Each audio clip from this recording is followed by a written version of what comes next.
Hey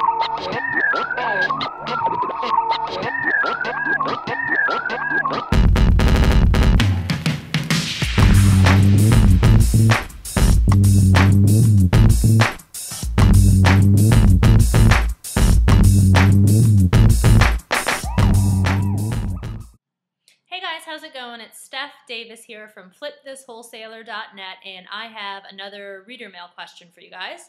My question tonight comes from Matt, and Matt's question reads, Hey Steph, I just got finished reading your book and am working on building my buyer's list. I've been putting ads on Craigslist every day and am waiting for some bandit signs to arrive. You mentioned in the book that you like to find out exactly what your buyers are looking for in a deal, but I am having problems getting this information from people who are calling me from the ads I am placing. Most of them are very vague about what they are looking for, and it is hard to get a straight answer out of them. They say they are cash buyers, but I'm not sure if they are for real or not. Any suggestions? Thank you, Matt Parcelowitz. All right, so Matt is just getting started. He is working on building his buyer's list, and he's put some ads up on Craigslist to solicit buyers, and he's having a hard time. It sounds like he's having a hard time getting these people that are responding to his ads to tell them what they're looking for in a deal. If you guys have read my ebook or any of the articles I've written or my blog, you know that when I find buyers, my objective is to find out from them exactly what they're looking for in a deal. I want to know what parts of town they like to invest in, what parts of town they stay away from, what their maximum price is, if they have a minimum amount of square footage or minimum bedrooms and bathrooms, if they will only buy concrete block. I want to know exactly, try to find out exactly what they're looking for in a deal. I do my wholesaling kind of backwards. I find the buyer first, I find out what they're looking for, and then once I do that, I'll either go to the MLS or I'll go to some of the other wholesalers that I work with and find deals or target properties that fit my buyer's criteria. So it sounds like Matt is having a hard time getting this information from the people that are responding to his ads. So there's a couple of things that I wanted to point out, Matt. First of all, if you are advertising on Craigslist, and I don't know if it's this way in other locations, but where I'm at in Tampa, there are a ton of new wholesalers and investors that are all over Craigslist and pretending to be cash buyers. And there's nothing wrong with that. That's how a lot of people get started. That's how I got started. I was actually afraid to call people up and negotiate, so I would do it by email. It just seemed safer to me. So that's what, at least where I'm at, there's a ton of people doing that in my market, and I just, as a matter of fact, put a couple of ads on Craigslist today, and I think I got 3 calls and a couple of emails. They were all just people wasting my time, basically. One of the guys, what I do is I just come right out and ask people.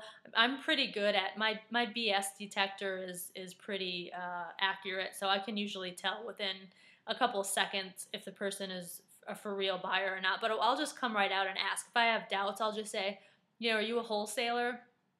And the guy today said, yeah, I'm wholesaling, I'm just getting started. There's nothing wrong with that. I talked to the guy for a little bit and he asked me some questions, but just need to be aware if you are using Craigslist to try and solicit buyers, a lot of those people are not going to be actual buyers. So if someone has a hard time telling you, like that's kind of what tipped me off this guy today. I said, well, what is it? What type of deals are you looking for? And I think he said something like, oh, just anything or just any good deal. For me personally, I don't know if you guys experience the same thing, but the people that have, you guys that have repeat buyers when you sell deals to people over and over again, but the buyers on my list that are doing a lot of business and that I've sold deals to over and over again, they have a very specific criteria of what they're looking for. They have certain parts of town that they buy in and certain parts of town that they won't buy in. They have, some of them has to be a 3-bedroom, 2-bath. Most of them want concrete block homes. So I very rarely or maybe never run into someone who is a serious active buyer who just says, oh, you know, whatever, I'll just a good deal. So that's just something that is usually an indication that the person is not a serious buyer, is if they can't really tell you what they're looking for in a deal. So that's one thing. The other thing I wanted to point out was you said that they're all saying that they're cash buyers. One thing that I've learned that one thing I never ask people is, I never come right out and say, are you a cash buyer? What I've found is that almost everybody will just say yes. Whether they are a cash buyer or they're not a cash buyer, they just say yes. And on all of my marketing, I put cash only, and that kind of weeds some people out. But a lot of people don't know that there's a difference. And I've had people tell me this before. They don't know that there's a difference between actually paying cash and getting a loan, because they think, well, if I'm getting a loan, you're going to get cash at closing anyway, so what's the difference? And we know that if you're wholesaling, it makes a big difference if the person is getting a loan as opposed to actually paying cash. So instead of saying, are you a cash buyer, I say, what are you going to be doing for financing? How are you going to be financing this deal? And that kind of trips people up, because the people that are actual cash buyers will say, I'm not getting financing, I'm a cash buyer. And the people who are getting financing will usually say, oh, well, I'm working on getting my credit fixed, or I'm going to be getting an FHA loan or whatever. So that is a good tactic to use. It kind of weeds out, it lets you know who usually the cash buyers will step forward when you say, what are you doing for financing? And they'll say, well, I'm a cash buyer. So those are just some tips that you can use to, to kind of figure out who the cash buyers are and who they aren't. Don't get too stressed out about, you don't have to have a huge buyers list to get started. You actually don't even need to have any buyers to get started. I mean, if you find a great deal, if you have studied your market and you know what a slamming deal is, you don't really need any buyers to get started.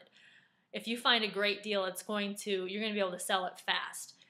I personally think it's easier if you have at least a couple of buyers, real cash active buyers lined up first, and then find out what they're looking for and go find it for them. For me, that's easier for me, but don't get too stressed out about thinking that you have to have this big fat buyers list, because you really don't. It only takes one or two, or like I said, none, if you know what a good deal is to get started.